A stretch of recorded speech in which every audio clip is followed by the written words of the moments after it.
What up, African world, and welcome back to another video of African history, culture, and worldview. And welcome back to my series, A Closer Look. Today, we're going to be taking a closer look at Afro-Turkish people.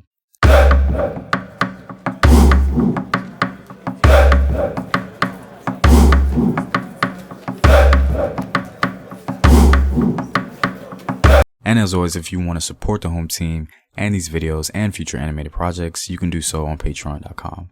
Also, go to Afrographics.com, a website where you can find illustrative infographics and resources on African history. All links in the description box below. Most Afro-descendant people in Turkey arrived there during the time of the Ottoman Empire, and some migrated later from the island of Crete. The Ottoman Empire brought in countless amounts of enslaved Africans into Turkey. Most of these enslaved Africans came from Eastern and Central Africa, and some came from West Africa as well. Many of them worked in households and as soldiers for the Ottoman army. In fact, some Afro-Turks throughout Ottoman history rose to high-ranking positions. Unfortunately, most rose through those ranks by becoming eunuchs in the Ottoman palace. The significance of this practice of establishing high-ranking eunuchs can be traced all the way back to Sultan Murad III, as he used them as a political tool in attempts to destabilize the Grand Vizier by introducing another source of power to the capital. There were even some black eunuchs who became judges in the Ottoman Empire. However, Afro-Turks within the Ottoman Empire were treated poorly, as in other places throughout the world in which slavery existed. They only achieved high status due to the perception of them not being a threat to Ottoman society. There was a large population of Afro-Turks in the Turkish city of Izmir, a region of the western coast of Turkey. Afro-Turks speak frequently about people being in disbelief about their Turkish identity.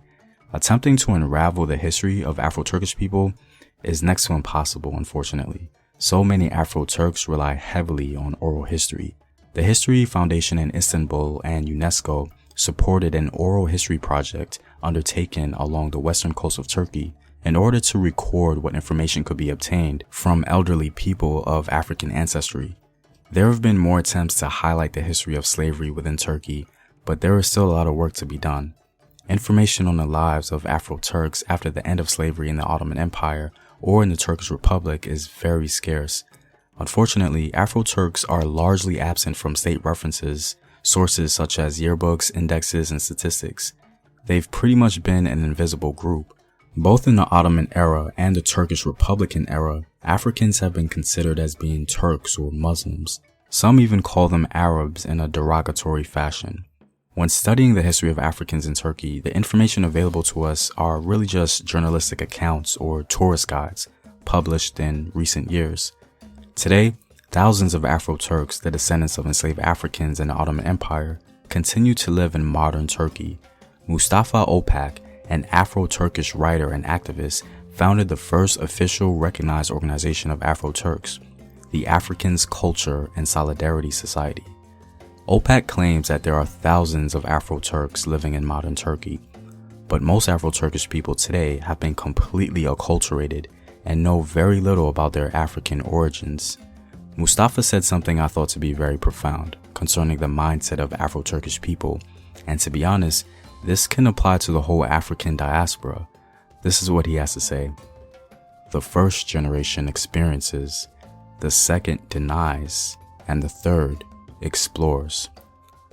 Mustafa is alluding to the experiences of the African soldiers, enslaved individuals, and migrants who first experienced being black in Turkey, and their children attempting to acculturate into Turkish society, and the next generation attempting to discover who they really are.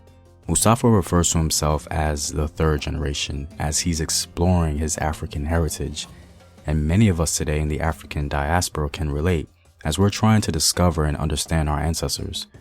One of the closest things that Afro-Turks can point to as a remnant of African presence in Turkey is the Donna Bahrami, or the Calf Festival. Since 2007, the traditional Calf Festival has been celebrated in May each year by Afro-Turks in Izmir. The celebration has been organized by the African Culture Solidarity and Corporation Association to revitalize one of their oldest traditions. According to Deniz Yükseker, Donna Bahrami was celebrated from 1880 until the end of the 1920s.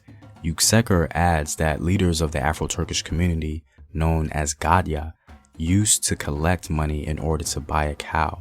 On the first Saturday in May, they sacrificed this cow. Failing to make this sacrifice would cause droughts, according to popular folklore. Well, I'm all out, guys. I'm really hoping you learned something about this unique group within the African diaspora. And if you'd like to support the home team on these videos, you can do so on patreon.com. The link is in the description box below. Know thyself. Remember your ancestors. Peace.